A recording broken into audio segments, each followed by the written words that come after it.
ಅದಕ್ಕೆ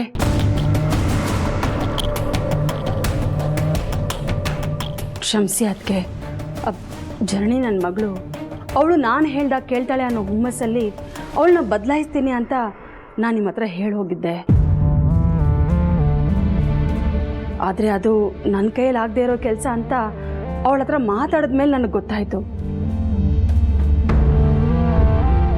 ನಾನು ಅವಳಿಗೆ ಎಷ್ಟು ಬುದ್ಧಿ ಹೇಳಿದ್ರು ಯಾಕೆ ಹೀಗೆ ಮಾಡಿದೆ ಅಂತ ಕೇಳ್ಕೊಂಡ್ರು ಅವಳು ಮಾತ್ರ ನನ್ನ ಮಾತಿಗೆ ಸೊಪ್ಪು ಹಾಕಿಲ್ಲ.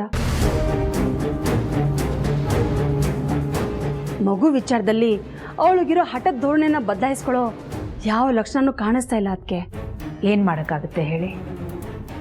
ತಾಯಿ ಸ್ಥಾನದಲ್ಲಿ ನಿಂತು ತಿದ್ದಿ ಬುದ್ಧಿ ಹೇಳೋ ಕೆಲಸನ ನೀವು ಮಾಡಿದ್ದೀರಾ. ಆದರೆ ಅವಳು ಕೇಳಲಿಲ್ಲ ಅಂದರೆ ಯಾರು ಏನೂ ಮಾಡೋಕ್ಕಾಗಲ್ಲ. ಇದು ಹೀಗೆ ಆಗ್ತಿದ್ರೆ ಮುಂದೇನು ಮಾಡೋದು? ಅದಕ್ಕೆ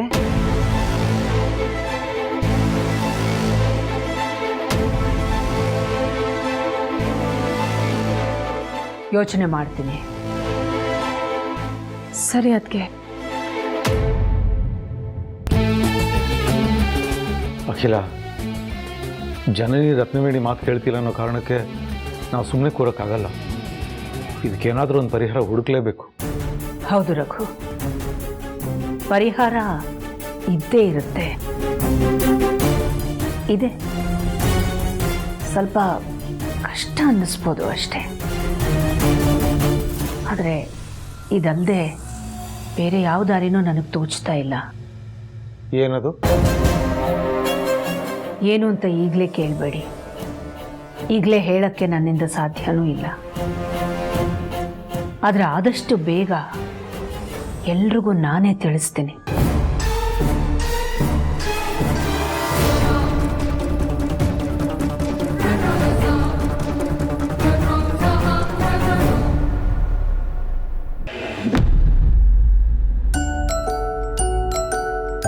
ಪುಟಾಣಿ, ಎಲ್ಲಿಗೆ ಹೋಗ್ತಿದ್ಯಾ ಬಂಗಾರಿ? ಪಾರು ಹತ್ರ. ಏನಕ್ಕೆ ಅವ್ರ ಹತ್ರ? ನಿನ್ನಿಂದ ಹೋಗೇ ಇಲ್ಲ ಅದಕ್ಕೆ. ಈಗೇನು ನಿನಗೆ ಮೊಬೈಲ್ ತಾನೇ ಬೇಕು? ನಾನು ಕೊಡ್ತೀನಿ, ಆದರೆ ನೀನು ಯಾರ ಹತ್ರನೂ ಹೋಗ್ಬಾರ್ದು, ಸರಿನಾ? ಸರಿ ಮಮ್ಮಿ. ಸರಿ ತಗೋ. Thank you mummy. ನೀನು ಇಲ್ಲೇ ಕೂತು ಗೇಮ್ ಆಡ್ತಿರೋ, ನಾನು 2 ನಿಮಿಷ ಬರ್ತೀನಿ.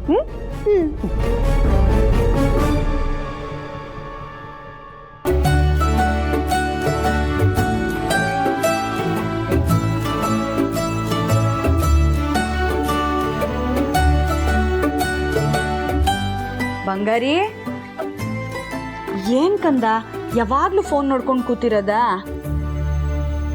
ನೆನ್ನೆ ಶಾಲೆಯಲ್ಲಿ ಕೊಟ್ಟಿದ್ದನ್ನ ನೀನ್ ಬರ್ದೇ ಇಲ್ವಂತಲ್ಲ ಕಂದ, ಈಗ ಬರೀತ್ಯಾ?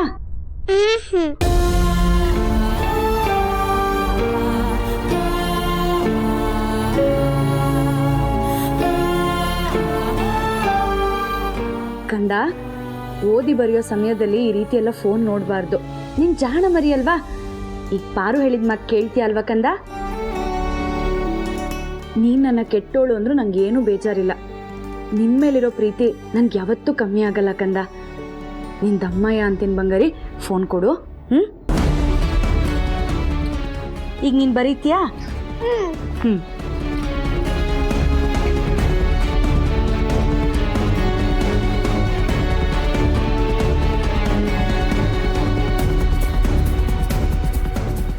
ನಮ್ಮ ಬಂಗಾರಿ ಜಾಣೆ ಅಲ್ವಾ?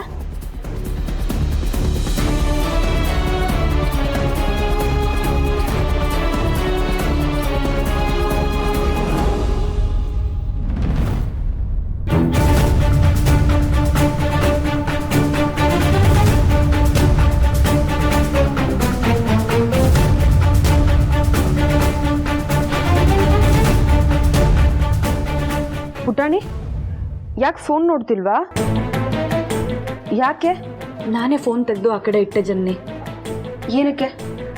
ಮಕ್ಕಳು ಯಾವಾಗಲೂ ಫೋನ್ ನೋಡ್ತಾ ಇದ್ರೆ ಬುದ್ಧಿ ಮಂದ ಆಗುತ್ತೆ, ಚುರುಕಾಗಲ್ಲ. ನೀವು ಅನ್ಕೊಂಡ ಹಾಗೆಲ್ಲ ಏನೂ ಆಗಲ್ಲ. ನನ್ನ ಮಗಳು ಓದೋದ್ರಲ್ಲಿ ತುಂಬ ಬುದ್ಧಿವಂತೆ ಅಲ್ವಾ ಕಂದ? ಅಲ್ವಾ? ಮತ್ತೆ ಪಾಪ ಬೆಳಗ್ಗೆಯಿಂದ ಸ್ಕೂಲು ಓದೋದು ಬರೆಯೋದು ಹೋಮ್ವರ್ಕು ಬರೀ ಇದೇ ಆಗಿರುತ್ತೆ. ಹೀಗೆ ಆದರೆ ಮಕ್ಳಿಗೆ ರೆಸ್ಟಲ್ಲಿಂದ ಸಿಗಬೇಕು. ಬಂಗಾರಿ, ನೀನೇನು ತಲೆ ಕೆಡಿಸ್ಕೋಬೇಡ, ಆರಾಮಾಗಿ ಫೋನ್ ನೋಡು.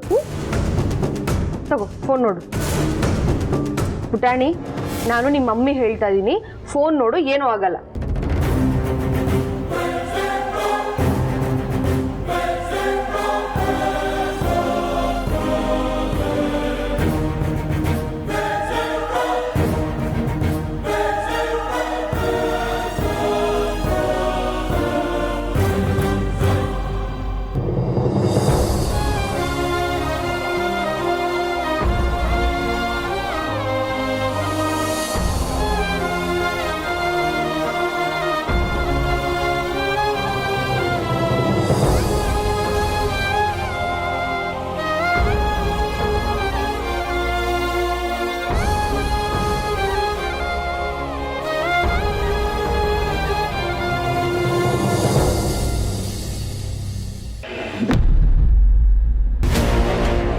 ಇಷ್ಟು ದಿವಸ ನಮ್ಮ ಪುಟಾಣಿ ಪಾರು ಪಾರು ಅಂತ ನನ್ನ ಸೆರ್ಗಿಡ್ಕೊಂಡು ನನ್ನ ಹಿಂದೆನೇ ಸುತ್ತಾಡ್ತಾ ಇದ್ಲು.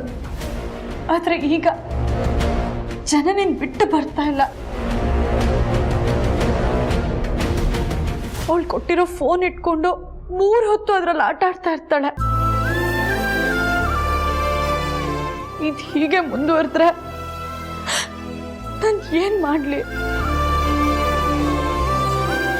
ಒಂದು ಕಡೆ ನನ್ನ ಕಣ್ಮುಂದೆನೆ ನನ್ನ ಮಗಳ ಜೀವನ ಹಾಳಾಗ್ತಿದೆಯಲ್ಲ ಅನ್ನೋ ನೋವು, ಇನ್ನೊಂದು ಕಡೆ ನನ್ನ ಮಗಳು ನನ್ನಿಂದ ದೂರ ಆಗ್ತಿದ್ದಾಳಲ್ಲ ಅನ್ನೋ ಕೊರಗು. ಯಾವ್ದನ್ನ ಸಹಿಸ್ಕೊಳ್ಳಿ? ಯಾವ ತಾಯಿನೂ ತನ್ನ ಮಕ್ಕಳು ಹಾಳಾಗ್ಲಿ ಅಂತ ಬಯಸಲ್ಲ. ಅಂಥದ್ರಲ್ಲಿ ನಮ್ಮ ಜನನಿಗೆ ಏನಾಗಿದೆ?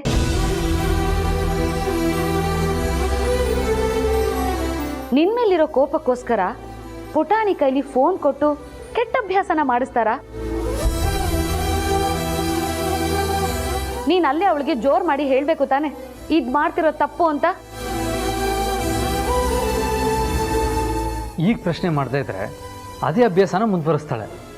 ಆಮೇಲೆ ನಮ್ಮ ಮಗಳ ಭವಿಷ್ಯ ತಾನೇ ಹಾಳಾಗೋದು. ಮೊಬೈಲ್ ನೋಡಿದ ಕೂಡಲೇ ಮಕ್ಕಳು ಹಾಳಾಗ್ತಾರೆ ಅಂತ ಹೇಳೋಕ್ಕಾಗಲ್ಲ. ಆದರೆ ಮಕ್ಕಳ ಕೈಯಲ್ಲಿ ಮೊಬೈಲು ಕೆಟ್ಟದ್ದು ಅನ್ನೋದಂತೂ ಸತ್ಯ.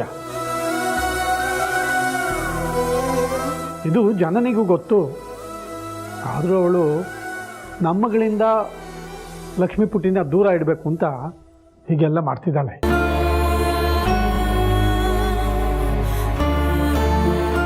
ಹಾಗಂತ ನಾವು ಮಾತಾಡದೇ ಇದ್ದರೆ ತಪ್ಪಾಗುತ್ತೆ. ಬೆಳೆಯೋ ಪೈರು ಮೊಳಕೆಯಲ್ಲಿ ಇಂದಂಗೆ ಈಗಲೇ ಪುಟಾಣಿ ನಿನ್ನ ಮಾತು ಕೇಳದೆ ಇರೋಳು ಮುಂದೆ ಅವ್ರ ಜೊತೆ ಸೇರ್ತಾಳೆ ಅವಳು. ಜನನಿ ನನಗೆ ಎಷ್ಟೇ ಅವಮಾನ ಮಾಡಿದ್ರು, ನಮ್ಮ ಪುಟಾಣಿ ಎಷ್ಟೇ ಹೊರಟಾಗಿ ನಡ್ಕೊಂಡ್ರು, ನಾನು ತಾಳ್ಮೆ ಕಳ್ಕೊಳ್ಳೋದಿಲ್ಲ. ಹೇಗಾದರೂ ಮಾಡಿ ಜನನಿ ಮನ್ಸು ಗೆಲ್ಲೋದಕ್ಕೆ ಪ್ರಯತ್ನ ಪಡ್ತೀನಿ. ಆಮೇಲೆ ನಿಧಾನಕ್ಕೆ ನೀನು ಮಾಡ್ತಾ ಇರೋ ತಪ್ಪು ಅಂತ ಅವಳಿಗೆ ಬುದ್ಧಿ ಹೇಳ್ತೀನಿ. ಯಾವುದೇ ಕಾರಣಕ್ಕೂ ಅವಳ ಹತ್ರ ನಾನು ಕಠಿಣವಾಗಿ ನಡ್ಕೊಳ್ಳೋದಿಲ್ಲ. ನಾನು ಹಾಗೆ ಕಠಿಣವಾಗಿ ನಡ್ಕೊಂಡ್ರೆ ಅವಳಿಗೆ ಅವಮಾನ ಆದ ಹಾಗಾಗುತ್ತೆ. ಅವಳಿಗೆ ಅವಮಾನ ಆಯಿತು ಅಂದರೆ ಮತ್ತೆ ಅವಳು ನನ್ನ ಹತ್ರ ಮೊದಲಿನ ಥರನೇ ನಡ್ಕೋತಾಳೆ. ಈಗೇನು ಅವಳು ಖುಷಿ ಖುಷಿಯಾಗಿ ನಿನ್ನನ್ನು ಮಾತಾಡಿಸ್ತಾ ಇದ್ದಾಳ? ಇಲ್ಲ ತಾನೆ, ಎಷ್ಟು ಬೇಕೋ ಅಷ್ಟೇ ಮಾತಾಡ್ತಿದ್ದಾಳೆ. ಪರವಾಗಿಲ್ಲ. ಹಾಗಂತ ಅವಳ ಹತ್ರ ನಾನು ನಿಷ್ಠೂರ ಕಟ್ಕೊಂಡ್ರೆ ಊರಲ್ಲಾಗಿತ್ತಲ್ಲ ಮತ್ತೆ ಅದೇ ಥರ ಆಗುತ್ತೆ ಇಲ್ಲೂ. ಅದರಿಂದ ಮತ್ತೆ ಅತ್ಯಮ್ಮ ಚಿಂತೆ ಮಾಡೋ ಹಾಗಾಗುತ್ತೆ. ಇಲ್ಲ, ನನ್ನಿಂದ ಈ ಮನೆ ನೆಮ್ಮದಿ ಹಾಳಾಗಬಾರ್ದು. ಸ್ವಲ್ಪ ತಡ ಆದರೂ ಪರವಾಗಿಲ್ಲ. ಜನನಿ ಪುಟಾಣಿ ಇಬ್ಬರು ಮನಸ್ಸನ್ನು ಗೆಲ್ಲೋ ಪ್ರಯತ್ನ ಮಾಡ್ತೀನಿ. ನಿನ್ನ ತಾಳ್ಮೆನ ಹೊಗಳಬೇಕು ಅಥವಾ ನೀನು ಹೇಳ್ತಿರೋದೇ ಸರಿ ಅಂತ ನಾವು ಒಪ್ಕೋಬೇಕು, ಒಂದು ಗೊತ್ತಾಗ್ತಿಲ್ಲ ಪಾರು. ಒಟ್ಟಿನಲ್ಲಿ ಪುಟಾಣಿ ಮೊದಲಿನ ಥರ ನಿನ್ನ ಹತ್ರ ಪ್ರೀತಿಯಿಂದ ಬರಬೇಕು, ಅದೇ ನಮ್ಮೆಲ್ಲರ ಆಸೆ.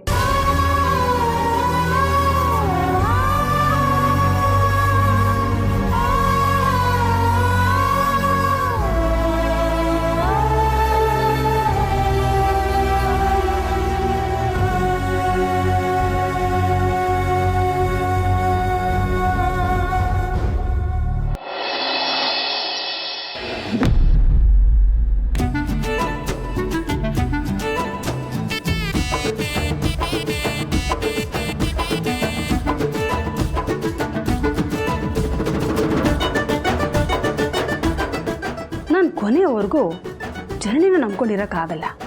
ಹಾಗೆ ನನ್ನ ಮದುವೆ ಆಗೋ ಹುಡುಗನಿಗೆ ಇನ್ಯಾರೋ ಭಿಕ್ಷೆ ಬೇಡಿ ದುಡ್ಡು ತಂದು ಕೊಡೋವರೆಗೂ ಕಾಯ್ತಾ ಕೂತ್ಕೊಂಡ್ರೆ ನಾನು ಮುದುಕೆ ಆಗಿಬಿಡ್ತೀನಿ.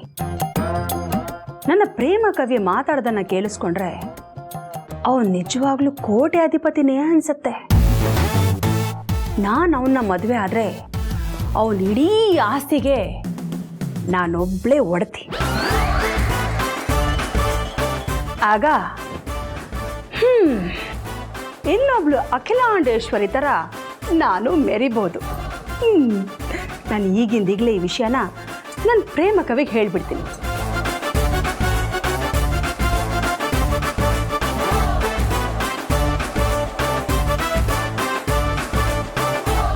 ಅರೆ, ಈ ಕಿರಿಕ್ ರಾಣಿ ಯಾಕೆ ಫೋನ್ ಮಾಡ್ತಾ ಇದ್ದಾಳೆ? ಅದು ಬೆಳಗ್ಗೆನೆ. ಓಹೋ, ಲವ್ವರ್ನ ನೆನೆಸ್ಕೊಂಡಿರ್ಬೇಕು.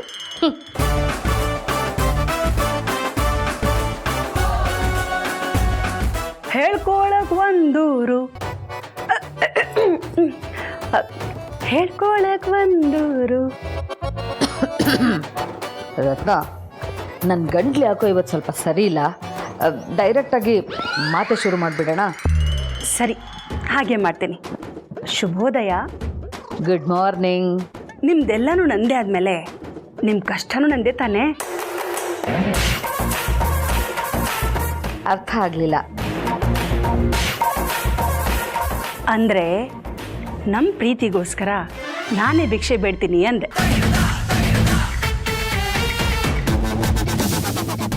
ಏನು, ನೀನು ಭಿಕ್ಷೆ ಬಿಡೋದಾ?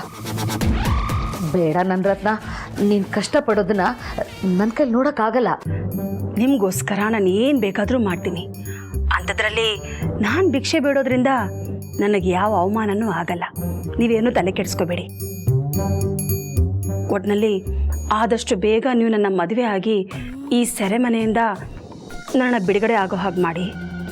ಓಹೋ, ನಿನಗೆ ನಮ್ಮ ಅರಸನ ಕೋಟೆ ಜೈಲ್ ಥರ ಅನ್ನಿಸ್ತಾ ಇದೆಯಾ? ಎಲ್ಲ ಕುನ್ನಿ. ಯಾಕೆ ರತ್ನ, ಅಲ್ಲಿರೋದಕ್ಕೆ ಕಷ್ಟ ಆಗ್ತಿದ್ಯಾ?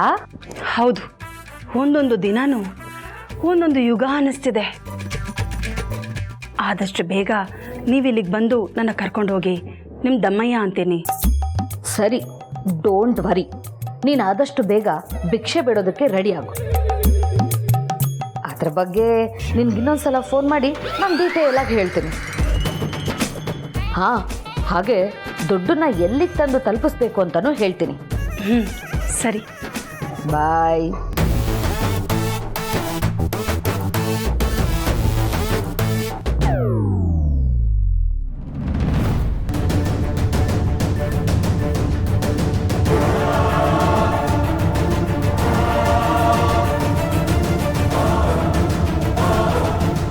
ಏನು ದಾಮು, ದುಡ್ಡನ್ನ ಯಾರಿಗೋ ಎಲ್ಗೋ ತಂದು ಕೊಡಬೇಕು ಅಂತಿದ್ದೆ. ಅದೇ ರೀ, ನಾನು ಅವತ್ತು ಹೇಳಿದ್ನಲ್ಲ, ದುಡ್ಡು ಚೀಟಿ ಗಿರಾಕಿ. ನೀನು ಹೇಳ್ತಿರೋದು ನಿಜನಾ? ನಿನ್ನ ಮಾತು ನಂಬೋದಾ? ರೀ, ನನ್ನ ಗಂಡ ಮೋಹನ್, ನಾನು ಹೇಳೋದ್ರ ಮೇಲೆ ನಂಬಿಕೆ ಇಲ್ವಾ? ನನ್ನನ್ನೇ ನೀವು ನಂಬಲ್ವಾ? ದಾಮು, ಖಂಡಿತವಾಗ್ಲೂ ನಂಬ್ತೇನೆ ಕಣೆ. ಆ ನಂಬಿಕೆ ಯಾವಾಗಲೂ ಇರುತ್ತೆ. ಆದರೆ ಫೋನ್ನಲ್ಲಿ ರೀ, ಆದ್ರೇನು ಇಲ್ಲ ಗೀದ್ರೇನು ಇಲ್ಲ, ನೀವು ಸ್ವಲ್ಪ ಸುಮ್ಮನೆ ಇರಿಪ್ಪ.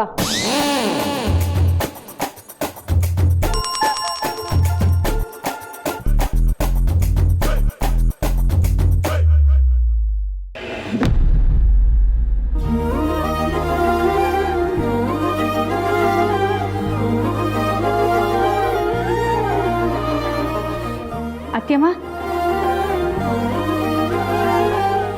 ಕಾಫಿ. ಇವಾಗಲೇ ಬೇಡಮ್ಮ, ನಾನು ರಘು ದೇವಸ್ಥಾನಕ್ಕೆ ಹೋಗಿ ಬರ್ತೀವಿ. ಹೋಗಿ ಬಂದಮೇಲೆ ತಿಂಡಿ ಕಾಫಿ ಎಲ್ಲ ತಗೋತೀವಿ. ದೇವಸ್ಥಾನಕ್ಕ ಏನು ವಿಶೇಷ ಅತ್ಯಮ್ಮ? ವಿಶೇಷ ಅಂತ ಏನಿಲ್ಲಮ್ಮ, ಸುಮ್ಮನೆ ಹೀಗೆ. ಇದ್ದಕ್ಕಿದ್ದಾಗೆ ದೇವಸ್ಥಾನಕ್ಕೆ ಹೋಗ್ತಾ ಇದ್ದೀರಲ್ಲ ಅತ್ಯಮ್ಮ, ನಿಮ್ಮ ಮುಖದಲ್ಲಿ ಆತಂಕ ಎದ್ದು ಕಾಣ್ತಾ ಇದೆ. ಏನಾದರೂ ಸಮಸ್ಯೆನಾ? ಏನು ಸಮಸ್ಯೆ ಅನ್ನೋದನ್ನ ನೀನು ಹೇಳಬೇಕಮ್ಮ ಪಾರ್ವತಿ.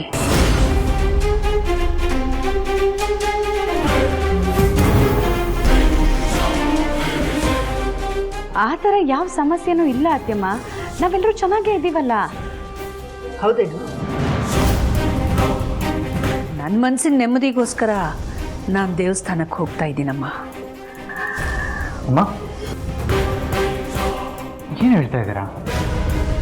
ನಿಮ್ಮ ಮನಸ್ಸಿಗೆ ನೆಮ್ಮದಿ ಸಿಗದೇ ಇರುವಂಥದ್ದು ಮನೇಲಿ ಏನಾಗ್ತಾ ಇದೆ? ಅಯ್ಯೋ, ಗಾಬರಿ ಆಗ್ಬೇಡಪ್ಪ, ಅಂಥದ್ದೇನೂ ಇಲ್ಲ.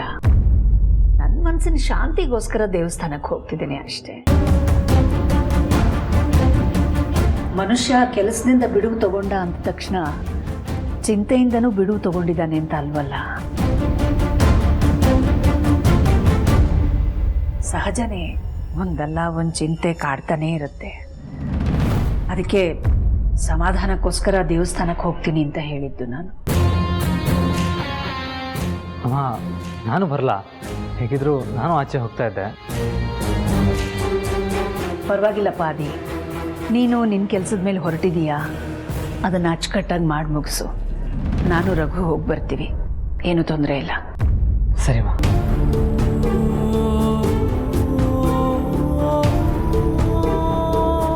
ಪಾರು, ಅಮ್ಮ ಯಾಕೋ ಬೇಜಾರಲ್ಲಿದ್ದಾರೆ ಅಂತ ನಿನಗೆ ಅನ್ನಿಸ್ತಾ ಇಲ್ವಾ? ಹೌದು ಯಜಮಾನ್ರೆ, ಏನಾದರೂ ಸಮಸ್ಯೆನಾ ಅಂತ ಕೇಳಿದೆ. ಯಾಕೆ ನಿನಗೆ ಗೊತ್ತಿಲ್ವಾ ಅಂತ ಅವ್ರು ಮತ್ತೆ ನನ್ನನ್ನೇ ಕೇಳಿದ್ರು. ಬಹುಶಃ ನಮ್ಮ ಪುಟಾಣಿ ನಡ್ಕೊಳ್ತಾ ಇರೋ ರೀತಿ ಅವ್ರ ಮನ್ಸಿಗೆ ನೋವಾಗಿದೆ ಅಂತ ಅನ್ಸುತ್ತೆ. ಸರಿ ಪಾರು, ನಾನಿನ್ನು ಹೊರಡ್ತೀನಿ. ಕೆಲಸ ಮುಗಿಸ್ಕೊಂಬರೋದು 1-2 ದಿನ ಆಗ್ಬೋದು. ಸರಿ ಯಜಮಾನ್ರೆ, ಹುಷಾರಾಗಿ ಹೋಗಿ ಬನ್ನಿ. ಬರ್ತೀನಿ.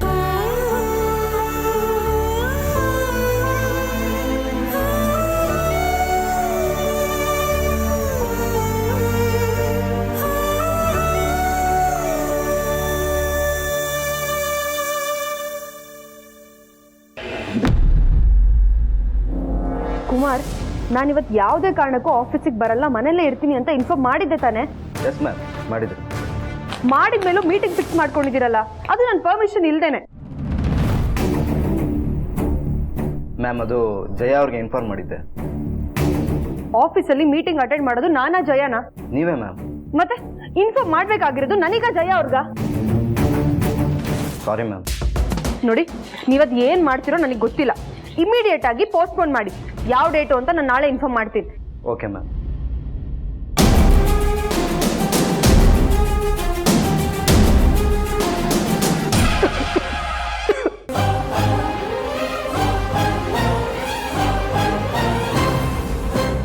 ಜನನಿ, ನಿಮ್ಗೆ ಕಷ್ಟ ಆಗ್ತಾ ಇದೆಯಾ? ಇಲ್ಲ.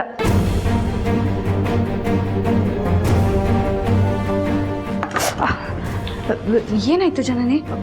ಏನೂ ಇಲ್ಲ. ನಿನಗೆ ಯಾಕೆ ತೊಂದರೆ? ನಾನು ಮಾಡ್ತೀನಿ, ಈ ಕಡೆ ಬಾ. ನನಗೇನು ತೊಂದರೆ ಆಗ್ತಿಲ್ಲ, ಕಷ್ಟನೂ ಆಗ್ತಿಲ್ಲ. ನಾನು ಆರಾಮಾಗೆ ಮಾಡ್ತಾ ಇದ್ದೀನಿ.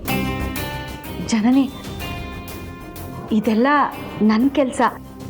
ನೀನು ಯಾಕೆ ಸುಮ್ಮನೆ ತೊಂದರೆ ತಗೋತಾ ಇದೆಯಾ?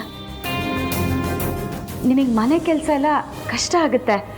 ನೀನೇನಿದ್ರು ಆಫೀಸ್ ಕೆಲಸ ಮಾಡೋದಷ್ಟೇ. ಕೊಡು, ನಾನು ಮಾಡ್ತೀನಿ. ಅಂದರೆ ಏನು ನಿಮ್ಮ ಮಾತಿನ ಅರ್ಥ? ನೀವು ಮಾಡೋ ಮನೆ ಕೆಲಸದ ಮುಂದೆ ನಾನು ಆಫೀಸಿಗೆ ಹೋಗಿ ಮಾಡೋ ಕೆಲಸ ಏನೋ ಅಲ್ಲ ಅಂತನಾ? ಅಯ್ಯೋ ಜನನಿ, ನಾನೆಲ್ಲ ಹಾಗಂದೆ. ನೀನು ಯಾಕೆ ಏನೇನೋ ತಪ್ಪು ತಿಳ್ಕೊತಾ ಇದೆಯಾ? ತಪ್ಪು ತಿಳ್ಕೊಳ್ತಿರೋದು ನಾನಲ್ಲ. ನೀವ್ ಮಾಡೋ ಮನೆ ಕೆಲ್ಸದ ಮುಂದೆ ನಾನ್ ಮಾಡೋ ಕೆಲ್ಸ ಏನು ಅಲ್ಲ. ನೀವೇ ಗ್ರೇಟ್ ಅನ್ನೋ ತರ ಮಾತಾಡ್ತಿದ್ದೀರಲ್ಲ.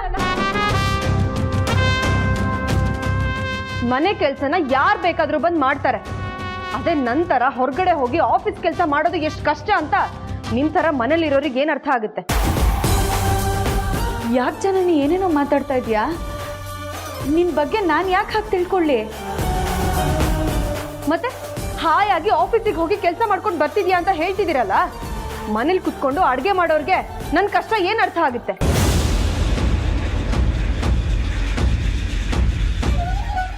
ಮನೇಲಿ ಅಡುಗೆ ಕೆಲಸ ಮಾಡೋದಲ್ಲ, ದೊಡ್ಡ ಕಂಪನಿ ಜವಾಬ್ದಾರಿನ ತಗೊಂಡು ನಂತರ ಅದನ್ನ ನಿಭಾಯಿಸೋದಿಕ್ ಬರುತ್ತಾ ನಿಮಗೆ?